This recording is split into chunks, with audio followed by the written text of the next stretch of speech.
Unlimited Urdu classes में आपका बहुत बहुत स्वागत है। मैं हूं ब्रिजेश। आज हम चर्चा करने वाले हैं बुद्धि पर कि ये बुद्धि क्या होती है और इसका स्टेटमेंट क्या क्या है और किसने दिया है। इस पर आज हम डिटेल में इसको देखेंगे। आइए तब देखते हैं कि बुद्धि क्या होती है। बुद्धि को इंग्लिश में इंटेलिजेंस कहा जाता है, इंटेलिजेंस। और इसके कुछ 4 या 5 जो इम्पोर्टेंट है, मैंने वो स्टेटमेंट लिख दिया है और उसके सामने वो वैज्ञानिक मनोवैज्ञानिक का नाम भी लिख दिया है, तो इसको आप ध्यान से देख लीजिए। पहला है आपका बुद्धि सीखने की योग्यता है। किसी चीज को सीखना ही क्या कहलाता है, हमारा बुद्धि कहलाता है। और यह किस मनोवैज्ञानिक ने दिया था? बकिंघम ने दिया था। दूसरा है हमारा बुद्धि कार्य करने की एक विधि है। बुद्धि जो है कार्य करने की, किसी भी कार्य करने की एक तरीका या एक प्रकार का विशेष ज्ञान जो है हमारा क्या कहलाता है? बुद्धि कहलाता है। तो इन्होंने यह कहा था कि बुद्धि कार्य करने की एक विधि है। यह किसका कथन था? वुडवर्थ जी का। और तीसरा है, यह इंपॉर्टेंट है आपके लिए, तीसरा जो है बुद्धि अमूर्त चिंतन की क्षमता है। अमूर्त चिंतन, अमूर्त मतलब दिखाई न देने वाला, अमूर्त चिंतन करना ये क्या कहलाता है? हमारा बुद्धि कहलाता है। यह कथन किसका था?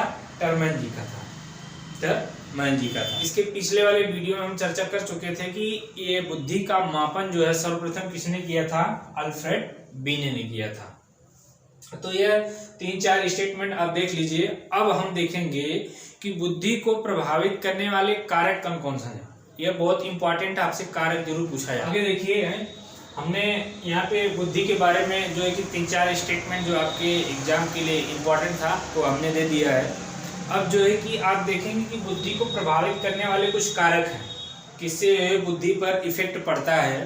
तो इसका आप एक बार स्क्रीनशॉट लेके आप अपने पास रख लीजिए, हमेशा के लिए काम देगा, सुपरटेट में भी काम देगा। तो बुद्धि को प्रभावित करने वाले कारक में हम देखते हैं कौन कौन से कारक ऐसे हैं जो हमारी बुद्धि को प्रभावित करते हैं। तो सबसे पहला कारक जो है देखिए, वंशानुक्रम। वंश का, जो आपके पूर्वज हैं या वंशज हैं, उनका जो है वंश का जो है कि वंशानुक्रम, यह जो है कि सबसे ज्यादा इफेक्ट डालता है हमारी बुद्धि पर। क्लियर? नेक्स्ट हमारा लिंग। लिंग भी जो है कि हमारी बुद्धि पर इफेक्ट डालता है। और नेक्स्ट है एज। आपकी एज पे डिपेंड करता है कि आपकी बुद्धि जो है कि कैसी है। और अगला है स्वास्थ्य। आपका स्वास्थ्य अच्छा होगा तभी आपकी बुद्धि जो है कि तेज काम करेगी, अन्यथा वह काम अच्छी नहीं करेगी। अगला है वातावरण। एनवायरनमेंट कैसा हो, आप किस जगह पे भी है, किस जगह की एनवायरनमेंट पे है, किस जगह के वातावरण में है, उस प्रकार के आपका नेचर या स्वभाव बन जाता है। तो वह बुद्धि को प्रभावित करने में इसका भी महत्वपूर्ण योगदान है। अगला है प्रजाति। यह इतने जो है फैक्टर जो हैं ये बुद्धि को क्या करते हैं? प्रभावित करते हैं।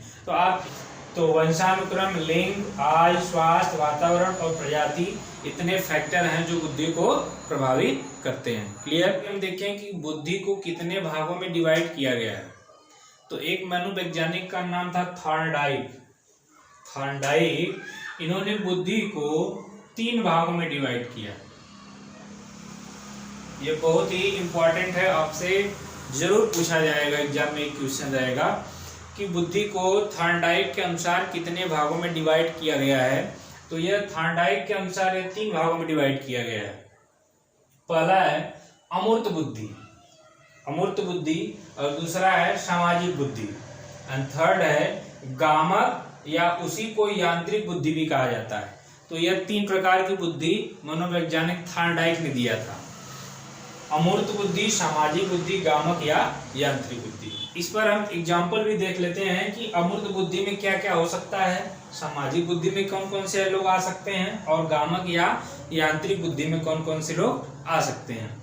तो पहला हम अमूर्त बुद्धि। अमूर्त बुद्धि में लोग कवि, साहित्यकार, चित्रकार और दार्शनिक लोग मनुष्य पाए जाते हैं अक्सर। अमूर्त बुद्धि का सीधा सीधा मतलब है कि जो अमूर्त, अनंत सोच रखता हो। बुद्धि में कवि, साहित्यकार, चित्रकार और दार्शनिक ETC ऐसे मनुष्य आते हैं इस कैटेगरी में। दूसरा है सामाजिक बुद्धि। और इस सामाजिक बुद्धि में व्यवसायी लोग आते हैं, कूटनीतिज्ञ लोग पाए जाते हैं, और सामाजिक कार्यकर्ता भी होते हैं। इतना अंदाजा लगा लीजिए कि इसमें सामाजिक कार्य जो होंगे, व्यवसाय होगा, कूटनीतिक होगा या सामाजिक कार्यकर्ता लोग होंगे, यह जो है कि सामाजिक बुद्धि के अंतर्गत लोग आते हैं। आगे है गामक या यांत्रिक। यांत्रिक से आप यह जो है कि अनुमान लगाइए, यांत्रिक में यंत्र नाम चीज आ रहा है, यंत्र। तो जितने यांत्रिक कार्य हैं यंत्र से होते हैं वो लोग किसमें आते हैं, हमारा गामक या यांत्रिक बुद्धि में। जैसे तो आपने ये देख लिया कि थॉर्नडाइक के अनुसार 3 प्रकार की बुद्धि होती है, अमूर्त बुद्धि, सामाजिक बुद्धि और तीसरा है जो है कि गामक या यांत्रिक बुद्धि। थॉर्नडाइक के अनुसार बुद्धि को कितने भागों में बांटा गया है, 3 प्रकार के भागों में बांटा गया। तो वह तीनों प्रकार आपको दे देगा, चौथा या दूसरा डिफरेंट कर देगा। तो आपसे पूछा जा सकता है कि इसमें कौन सा गलत है या कौन सा सही है। तो यहाँ से आप याद रखेंगे कि बुद्धि को 3 भागों में डिवाइड किया गया है, अमूर्त बुद्धि, सामाजिक बुद्धि, यांत्रिक या गामक बुद्धि। और कभी कभी एग्जाम्पल भी पूछ लेता है कि इंजीनियर लोग किस बुद्धि के अंतर्गत आते हैं, तो यह यांत्रिक के अंतर्गत आते हैं। तो यह आप इतना जो है कि इसका स्क्रीनशॉट जरूर ले लीजिए और अपने कहीं पे कॉपी पेन लेके इसको नोट कर लीजिए और आपके एग्जाम के लिए बहुत बेस्ट है। आगे देखते हैं हम लोग बुद्धि के सिद्धांत। बुद्धि के कुछ सिद्धांत हैं और उसके प्रवर्तक कौन हैं इसके बारे में देखेंगे। यहाँ से आपको एक क्वेश्चन यहाँ से भी मिल जाता है, स्टेटमेंट दे के सीधे आपसे पूछ लेगा इसके प्रवर्तक कौन है या कौन मनोवैज्ञानिक है इसके। तो यहाँ से कम एक क्वेश्चन आपका बन जाएगा। इसको आप एक बार स्क्रीनशॉट ले लीजिए और जो है कि इसको ध्यान से देखिएगा कि यह कौन सा स्टेटमेंट किस प्रवर्तक ने दिया है। तो आइए देखते हैं। पहला है आपका एक कारक सिद्धांत। एक कारक सिद्धांत यह आपने दिया था बीने, टर्मन और स्टर्न, तीनों लोग दिए थे। लेकिन ऑप्शन में आपको केवल एक ही हो सकता है, मिल सकता है कि बीने या टर्मन या स्टर्न, तीनों में से एक ऑप्शन या तीनों का तीनों ऑप्शन दिया जाएगा।